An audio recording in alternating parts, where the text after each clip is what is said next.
Hi families, மறக்காமல் subscribe பண்ணிடுங்க. அப்படியேவும் உங்கள் லைக்கும் கொஞ்சம் பண்ணிடுங்க. வாங்க கதைக்குள்ளே போகலாம். என் பெயர் அர்ஜுன், வயது 25. மெக்கானிக்கல் இன்ஜினியராக பணிபுரிகிறேன். சில மாதங்களுக்கு முன்பு என் வாழ்க்கையை மாற்றி அந்த மறக்க முடியாத பயணம் இது. அலுவலக பணி நிமித்தமாக சென்னையிலிருந்து பெங்களூருக்கு ஒரு மாலை நேர ஸ்லீப்பர் பேருந்தில் பயணித்துக் கொண்டிருந்தேன். நான் புக் செய்திருந்த இரட்டை இருக்கையில் அதுவரை யாரும் வரவில்லை. பேருந்து வேலூர் பேருந்து நிறுத்தத்தில் நின்றபோதுதான் அந்த பெண் உள்ளே நுழைந்தாள். சுமார் 32 வயது மதிக்கத்தக்க தோற்றம்.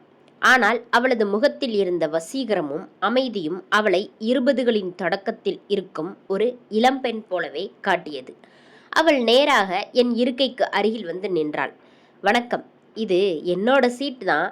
கொஞ்சம் இந்த பேக்கை மேலே வைக்க உதவ முடியுமா என்று மென்மையான குரலில் கேட்டாள். நிச்சயமாக, தாருங்கள் என்று கூறி அவளது பையை எடுத்து வைத்தேன். அவள் அருகில் அமர்ந்ததும் தன் ஹேண்ட்பேக்கில் இருந்து ஒரு ஃபோனை எடுத்தாள். பேட்டரி லோ என்று காட்டியதை பார்த்துவிட்டு லேசாக சலித்து கொண்டாள். அதை கவனித்துவிட்டு, சார்ஜர் வேணுமா? என்கிட்ட பவர் பேங்க் இருக்கு, யூஸ் பண்ணிக்கோங்க என்று நீட்டினேன். ஐயோ, ரொம்ப தேங்க்ஸுங்க. அவசரத்தில் வீட்டிலேயே மறந்து வச்சுட்டேன். ஃபோன் ஆஃப் ஆகியிருந்தா வீட்டில் பயந்துருப்பாங்க என்றபடி வாங்கி கொண்டாள். பரவாயில்லைங்க, நீங்கள் பெங்களூர் வரைக்கும் வர்றீங்களா என்று பேச்சை தொடங்கினேன். ஆமாங்க, பெங்களூர் தான். நீங்களும் பெங்களூரா? ஆமாம், நான் ஒரு வேலை விஷயமா போகிறேன். என் பெயர் அர்ஜுன். என் பெயர் ரம்யா. அங்கு நான் சின்னதாக ஒரு பியூட்டி பார்லர் ரன் பண்ணுறேன். அப்புறம் ஹவுஸ் ஒய்ஃப் அப்படின்னு சொன்னான். நான் அவளை ஆச்சரியமாக பார்த்தேன். நிஜமாவா? உங்களை பார்த்தா ஒரு கல்லூரி பெண் மாதிரி இளமையா இருக்கீங்க.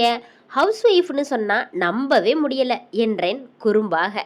அவளது முகத்தில் வெக்க புன்னகை அரும்பியது.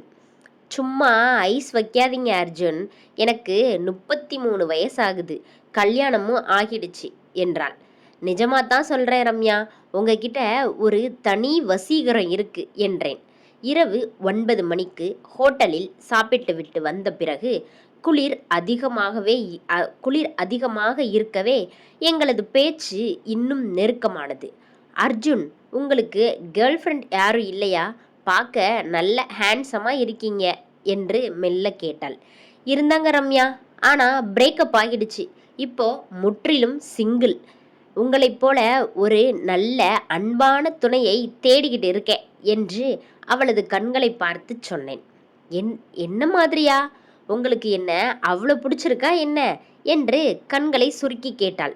பிடிச்சிருக்கான்றதை விட உங்கள் அழகு என்ன ரொம்ப ஈர்த்திடுச்சுன்னு சொல்லலாம் என்றேன்.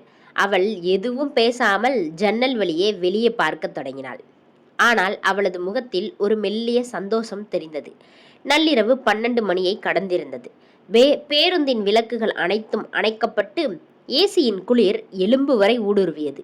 என்னிடம் போர்வை இல்லாததால் குளிரில் என் உடல் நடுங்க தொடங்கியது. பற்கள் கிட்டும் சத்தம் கேட்டு ரம்யா கண் விழித்தாள். என்ன அர்ஜுன், ஏன் இப்படி நடுங்குறீங்க? போர்வை எதுவும் எடுத்துட்டு வரலையா என்று அக்கறையோடு கேட்டாள். இல்லை ரம்யா, அவசரத்துல மறந்துட்டேன் என்றேன் நடுக்கமான குரலில். இப்படியே இருந்தா உடம்புக்கு ஏதாவது ஆகிடும். ஆட்சேபனை இல்லைன்னா இந்த போர்வைக்குள்ள வாங்க. இது 2 பேர் போத்துற அளவுக்கு பெரியதுதான் என்று தயக்கத்துடன் தன் போர்வையை விரித்தாள். குளிரின் உக்கிரம் என்னை அவளது போர்வைக்குள் தஞ்சம் புக செய்தது. அந்த போர்வைக்குள் அவளது சூடு பரவி ஒரு மர்மமான கதகதப்பை தந்தது. ரம்யாவின் நறுமணம் என் உணர்வுகளை மெல்ல தூண்டத் தொடங்கியது. தூக்க கலக்கத்தில் அவள் மெல்ல நகர்ந்து என் அருகில் வந்தாள். அவளது முகமும் மூச்சு காற்றும் எனக்கு மிக அருகில் இருப்பதை உணர்ந்தேன். நான் தூங்குவது போல் நடித்தாலும் என் இதயம் வேகமாக துடித்தது. நள்ளிரவு 12:30 மணிக்கு அவள் கண் விழித்து, என்ன அர்ஜுன், தூக்கம் வரலையா என்று கிசுகிசுப்பான குரலில் கேட்டாள். ஆமா ரம்யா, சுத்தமா தூக்கம் வரல என்றேன் அவளது கண்களை பார்த்தபடி. இன்னும் முழு இரவும் பாக்கி இருக்கு. உங்க ஃபோன்ல ஏதாவது படம் இருந்தா போடுங்க, பார்த்துட்டே தூங்கலாம் என்றாள். நான் ஒரு காதல் திரைப்படத்தை போட்டேன். அந்த போர்வைக்குள் தோளோடு தோள் உரசியபடி மிக நெருக்கமாக அமர்ந்து படத்தை பார்க்க தொடங்கினோம். படத்தில் உணர்ச்சிகரமான காட்சிகள் வரும்போது எங்களை அறியாமலேயே எங்களுக்குள் ஒரு மௌனமான ஈர்ப்பு உருவானது. அவளது செயலை தலைப்பு லேசாக விலகி இருந்ததை அவளும் கவனிக்கவில்லை. அவளது அந்த நெருக்கம் என் கட்டுப்பாட்டை உடைத்தது. துணிச்சலாக அவளது கையை மெதுவாக பிடித்தேன். அவள் கையை எடுக்கவில்லை. அவளது கண்களில் ஒரு மயக்கமும் அதே சமயம் ஒருவித ஏக்கமும் கலந்த அழைப்பும் இருந்தது.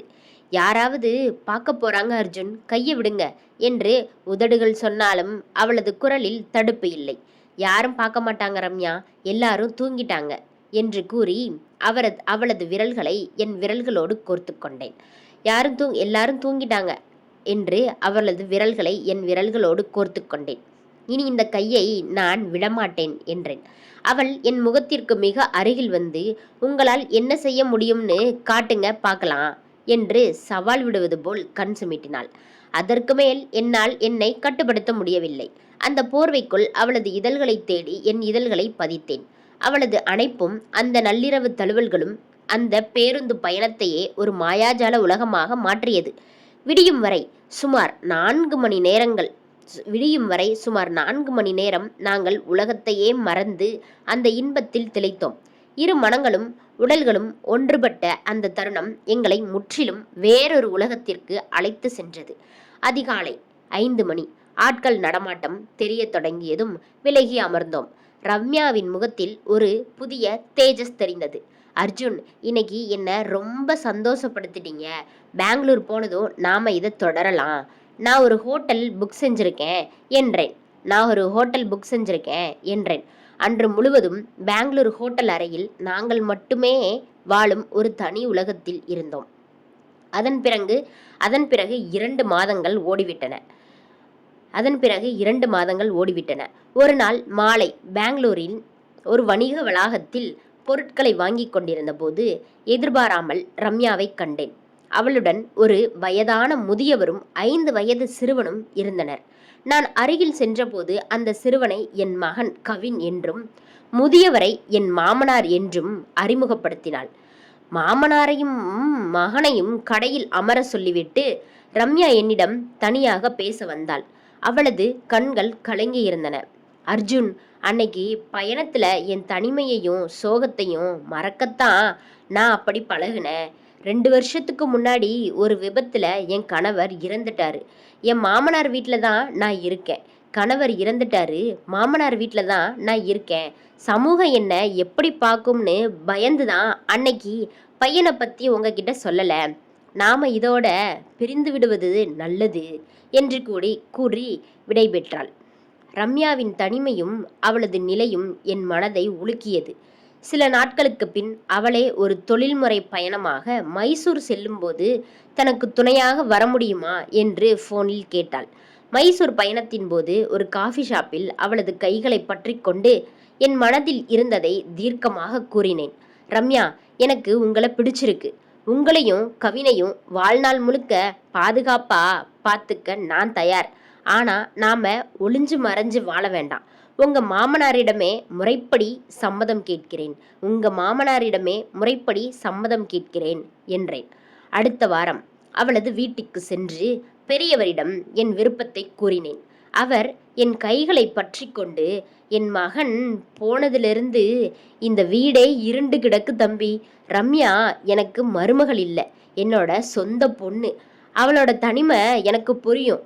அவளை உங்களை விட நல்லா யாரும் பார்த்துக்க முடியாது என்று கண்ணீருடன் சம்மதம் தந்தார். மிகவும் எளிமையான முறையில் எங்கள் திருமணம் நடந்தது. கவின் என்னை அப்பா என்று அழைக்கத் தொடங்கிய அந்த நொடி என் வாழ்வின் ஆகச்சிறந்த தருணம். சமூகத்தின் சில தேவையற்ற விமர்சனங்களை தவிர்க்க எனக்கு லண்டனில் கிடைத்த புதிய வேலைவாய்ப்பை பயன்படுத்தி நாங்கள் அங்கே குடியேறினோம். அந்நிய தேசத்தின் சுதந்திரம் ரம்யாவிற்கு ஒரு புதிய உத்வேகத்தை தந்தது.